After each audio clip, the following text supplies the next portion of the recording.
Okay, this is weird. We have two high-profile AAA games, both of them reviewed well, both of them struggling to find players and sales, which has critics scratching their heads wondering why, and all the while that's happening, yet another indie game has come from the top ropes and just bodied everybody. What's really weird about this is that nobody's talking about it. You can barely find anything on this game, yet more and more people keep finding it and playing it and loving it. It's a single player, yes, a single player extraction shooter named Escape from Duckov. Can you guys guess where it got its inspiration from? This game has continued to grow day over day to the point it is now battling for the top 5 most played games on Steam, switching spots with Battlefield 6 at any given moment. A game, mind you, that was made by 5 people and cost less than $20. Are they not seeing the pattern here? I think this game highlights just how disconnected much of the industry is from its audience, especially when it comes to what kind of games to design, because these guys are just so focused on multiplayer, so focused on live service. Man, do they want that money. And all they're doing is just ignoring single player audiences and casual audiences.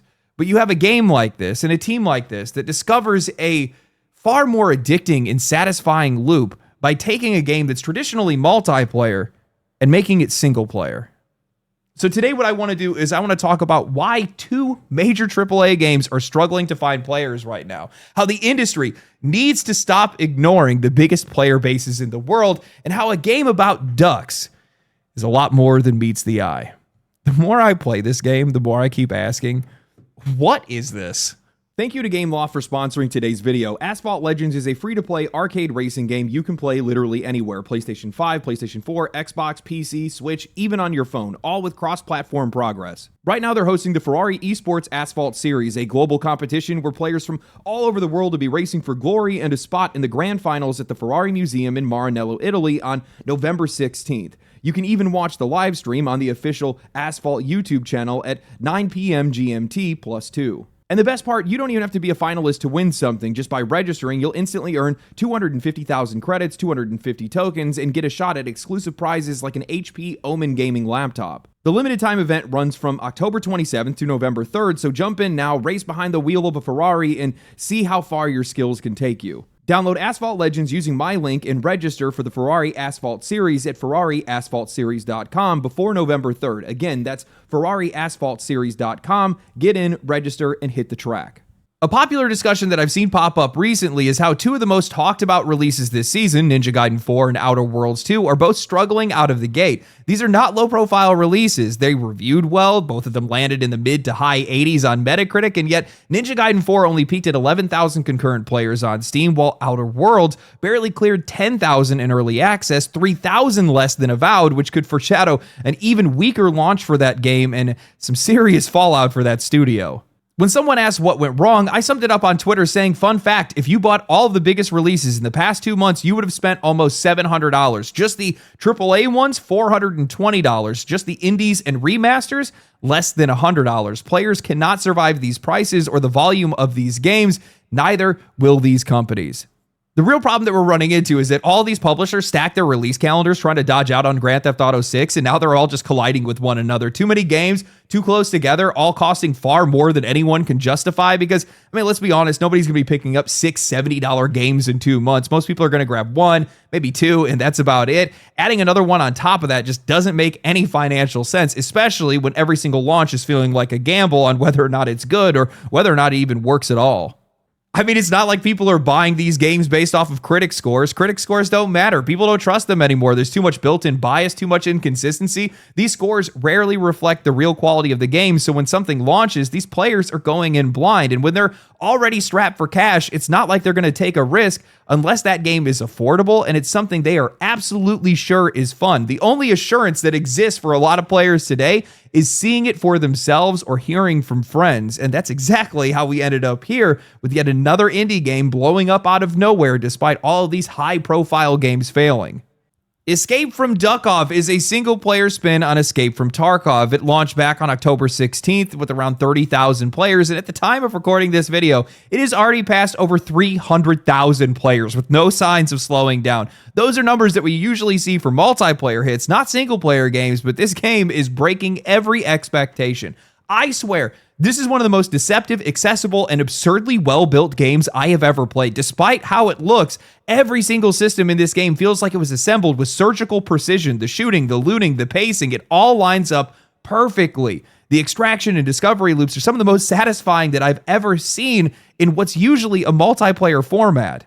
At its core, the game is basically Escape from Tarkov, but it's the way that you always wish that it would play. You start out with one NPC at your base that gives you tutorial quests. You then drop into the first area, hunt for loot, fight off enemies, gather materials, food, water, building supplies, everything you need to be able to expand your base. As you finish the quest for that first NPC, you start finding others out in the world. Back at base, you're building crafting benches and shops, which unlock even more NPCs, and suddenly they're all giving you their own quest lines. Every one of them is feeding into your exploration, what you can craft, what you can buy, and how strong your character becomes. Crafting and gunplay feels shockingly good for something that's basically a top-down twin-stick shooter. Weapons have real spread, recoil, fire rate, and damage values, all of which can be modified with attachments. Earlier fights are rough, brutal even in some cases, but as you learn the rhythms, how to dodge, when to take cover, what enemies you can rush, and which ones you can avoid, it all starts to click. If you die, you can always get one shot to go and recover your gear on the next run, and even if you lose that, well, that's fine. There's a safety net, boxes at the start of each raid that are stocked up with basic weapons to make sure that you never feel defenseless.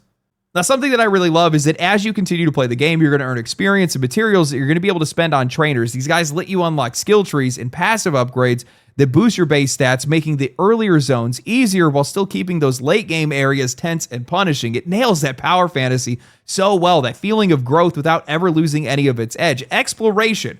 Now, that's something that completely blindsided me. It pulls straight from Dark Souls. As you push deeper into some of these zones, you're going to find keys, and those keys are going to unlock permanent shortcuts, doorways, and extractions. You can blow open new pathways with explosives or activate teleporters to link areas together. The more you explore, the easier it becomes to navigate, and the more the game just continues to open up. I swear this game is like a nesting doll of content. Every layer hides another one behind it. Every single system is feeding into the next. At first, I thought the entire thing was just limited to the starting zone, maybe one or two areas at max. I hit the warehouse area and figured, okay, that's probably the end, but no, then I unlocked the farm town, a zone that is easily 5 times as large as the last, filled with roaming bosses, armored enemies. And then I got murdered by an arcade machine. And then I realized there's still 2 more zones after this. I just sat there thinking to myself, how big is this game? I am 20 hours in and I feel like I have barely scratched the surface. I'm just sitting here in disbelief. I just don't get it. The design of this game is so deliberate. Every piece of it, the way that you upgrade, the way that exploration flows, how attachments meaningfully change your weapons, how your weapon choice changes your playstyle, how loot placement starts to make sense the longer that you play. Every single system feels so intuitive, layered, and deliberate. One minute, I'm clearing rooms feeling like I'm a god. The next, I'm hiding behind a wall, clinging to my own life, praying that I don't lose everything, and then I probably do anyway. The difficulty that you would expect from a game like this is absolutely there, but it never feels punishing. The entire game scales so naturally, and when you fail, it's still fun to climb back, unlike Tarkov. Extraction shooters really haven't broken through yet, even though this industry seems convinced that they are the next big thing. I definitely don't think they are. Tarkov might be popular, but it's still niche, and to be honest with you, much of that is still self-inflicted. The cheating problems, the broken promises, the rug-pulled features quietly moved into pricier editions, it's ridiculous. Their whole monetization model is basically just selling quality of life back to the player, extra stash space, better trader reputation, access to more of the game, prices that are ranging anywhere from $50 to $250. None of it essential, all of it fueled by greed. But beyond that, I don't think that extraction shooters mix well with casual audiences. They punish anybody who has a job. If you only have a few hours a week, if you die, lose everything, it's going to take you weeks to recover. Meanwhile, the players who are still playing the game keep getting stronger, widening the gap until the wipe resets everything all over again. It's just so damn exhausting. I feel like Duckov is the Tarkov that I've always wanted, and it was only for under $20. The lack of multiplayer in this game is not a flaw. I think it's the reason why this game works. By stripping out the competitive pressure, they made this entire genre more accessible, more satisfying, and replayable in a way that Tarkov and none of these other games ever will. And I really think that this game is cracked into something that the rest of the industry has slept on. Everybody is chasing competition, chasing live service, chasing permanence in this industry. And in doing that, they forgot the simplest part. These games are supposed to be fun to play, not exhausting to survive.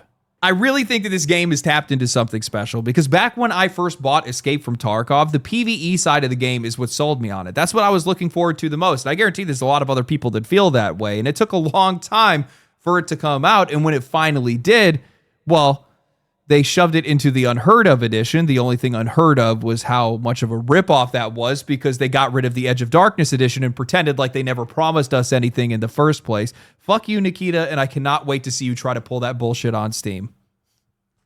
Now, here I am getting exactly what I wanted from this game, and I'm getting it for a fraction of the price.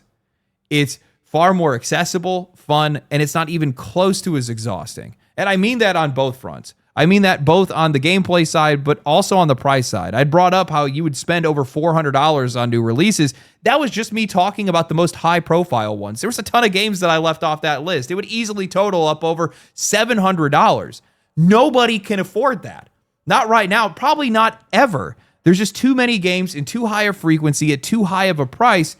And while some of these games are going to succeed, more and more of them are going to fail. And I think that we're seeing that right now. Look at all the positive reception that you're seeing around Ninja Gaiden or Outer Worlds 2, but it's not moving the needle. People aren't buying the game. $70 requires you to think about these games in a lot of cases. And right now, the players are thinking, I'll wait for a sale, or they're just not going to buy the game at all. Now, I don't mean to sound like a broken record, but when you have a game that is only $18, you can now, without hesitation, listen to one of your friends recommend you the game, or you can see the game online, you can see it in a YouTube video, and you can go buy that game without even thinking about it, regardless of how niche that game is or how goofy it looks on the outside. Now, what I find really interesting about this entire situation is that with all the success that this game has already achieved, with the audience that it's captured, there is near media silence across the board when it comes to this game. Nobody is talking about it. The only outlets that I have seen are discounting and they're backhand discounting the game's success because the people that first supported it and the people that made it are Chinese.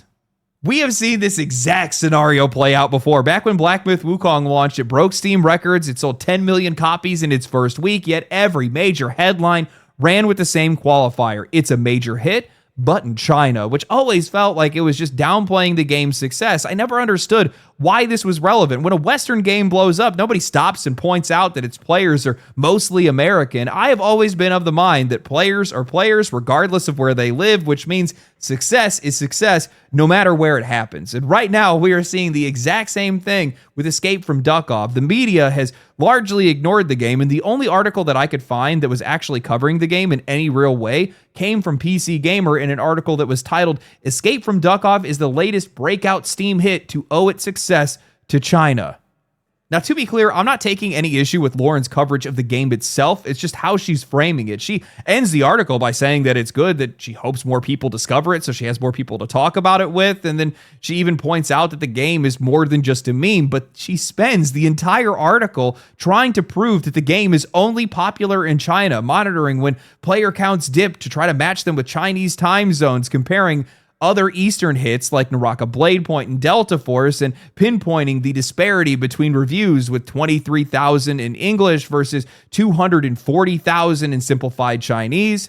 This is the stuff that drives me up the wall. Why does this even matter? Because even if those numbers are true, even if the game is primarily being played in China, what difference does it make? Why does it make it less relevant to you? There are still hundreds of thousands of people that are choosing to buy a weird, low-budget, single-player extraction game over the so-called biggest releases this year. That is not a regional anomaly. That is proof of demand, the same proof that we've been seeing everywhere. People wanting cheaper games that actually respect their time. When these Western outlets are framing games and framing success like this, it almost feels like they're just trying to rationalize it away. Oh, it's just China. That's what it is. Like that somehow makes it less legitimate, less applicable, or less reflective of what players want. Look at the Steam charts. There's no border on that list. There's no number that's being labeled by nationality. They're just labeled as players. And every single one of those players is a part of the same ecosystem, buying from the same store, leaving the same reviews, contributing to the same momentum.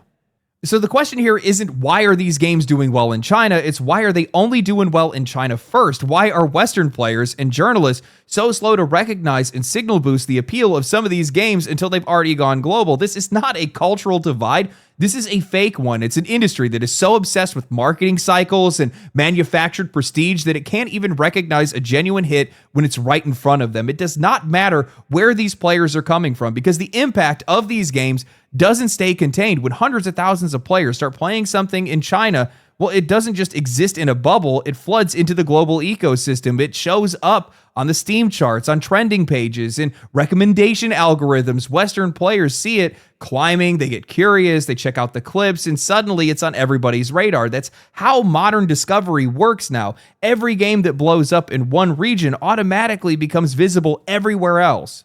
And I think that's what makes the story so unique, and it's something that this industry has completely slept on, and it's how Duckov managed to be able to pull this off without any marketing whatsoever in the West. Black Myth Wukong, that game was heavily promoted. It was featured in showcases, plastered across social media. Duckov, on the other hand, did nothing. No ads, no influencer campaigns, no early access builds sent to creators. Its virality came entirely from Steam, from word of mouth, from player to player, from people seeing it on the charts. It's one of the purest cases of organic discovery that we've seen in years. What's weirder still is how few people are even talking about that. Outside of PC Gamer, most outlets are entirely focused on Outer Worlds 2 or a handful of Western releases, as if the most interesting story isn't the 5-person indie project that's suddenly climbing into Steam's global top 5. You would think that that's the kind of story that games media would jump on immediately. A small team, a wild concept, a game that's less than $20, and suddenly it's a global breakout hit, but instead they've completely ignored it. Maybe because it just doesn't fit into the narrative that they've built around what success is supposed to look like in this industry. I just feel like these are the kind of games and the kind of stories that actually matter right now, not just for the players, just so they can find more affordable ways to play, but also for the industry itself. It shows that originality and value can still win. They prove that success doesn't have to come from a $300 million budget or insane marketing. Covering games like this matters, not just so players can find them, but also so developers can see these games, so they can recognize that there are other avenues of success, other audiences worth serving, instead of endlessly chasing after the next battle royale, Souls-like, or open world game. We can all see how obsessed the industry has become with extraction shooters, but the irony is it took a 5-person indie team to do something new with that formula, to take it single player, to make it unique, more accessible, and make it more fun, and it works. It's just so satisfying, even for hardcore players, but also still keeping it approachable for anybody to be able to pick up. Meanwhile, we have every publisher right now gearing up to drop their own multiplayer extraction shooter at almost the exact same time. Marathon, Arc Raiders, and I just counted another 8 or 9 others that are waiting in the wings right now, all racing towards a market that likely isn't big enough for even one of them to succeed. Maybe I'm just projecting here, but I really do feel like audiences are the ones that are being ignored in all this. Single player audiences, and most importantly, the people who actually have jobs and responsibilities outside of video games. I went back just to see how many games I had bought while I was still working in construction. I looked at 2023, the year that I lost my job, and I had bought 3 AAA games, kinda. Baldur's Gate 3 I had already owned because I got it in early access. The other one that I had on there was Phantom Liberty, which that was just a DLC. So really that was just 2 AAA games, Hogwarts Legacy and Armored Core 6. That's it. Those are the 4 games that I had the time and the money to be able to play while I was living life like a normal human being. Alongside those, I bought 14 indie games, and those made up the majority of my playtime. Nearly everything that I had picked up was self-contained, single-player, and endlessly replayable, something that I could boot up and shut down at a moment's notice, because I never knew when I was going to get a free evening or how long that would last, and I think that that's the reality for most players today. People are not living inside these games anymore. They're living and fitting these games inside of their lives. What we're watching right now is an industry that's growing further and further out of touch with its audience and the audience that it's supposed to be serving, while these indie developers who are living the same lives as many of us and many players today are making games for themselves and by extension for everyone else. They're pricing these games for the average customer. They're building experiences that match real-world schedules and real-world limits. Meanwhile, the media is ignoring those trends because they don't fit that AAA news cycle. And these publishers are doubling down on their mistakes, sinking hundreds of millions of dollars into projects that the average person just can't afford, won't have the time to finish, and these games are being designed against their lifestyle instead of with it.